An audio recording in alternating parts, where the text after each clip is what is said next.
Well, could the coronavirus have appeared earlier than we expected? Our Lewis Turner is connecting the dots for us.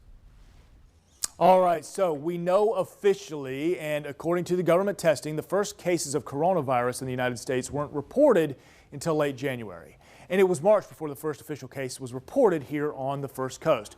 But how accurate could that be? Could this novel coronavirus actually have been around a little longer, meaning there were more cases earlier? Let's take a look at what researchers are now finding from the areas the virus first started appearing in the United States.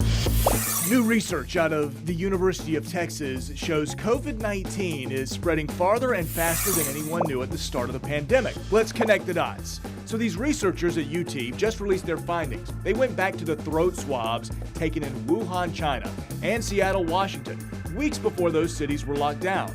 Those swabs were from people who thought they had the flu. They were taken from January in China and February and March in Seattle. The researchers found some of those suspected flu cases were actually positive for this coronavirus. They found that for every 2 cases of the flu, there was 1 case of COVID-19. And with that many cases, researchers now believe the first case in Seattle arrived around Christmas Day. And they estimate at least 1/3 of those undisclosed cases in the U.S. were in children.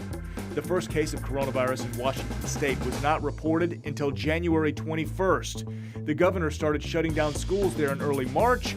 At that time, the state had official reports of 150 cases. But the UT researchers now believe that number was actually closer to 9,000 cases.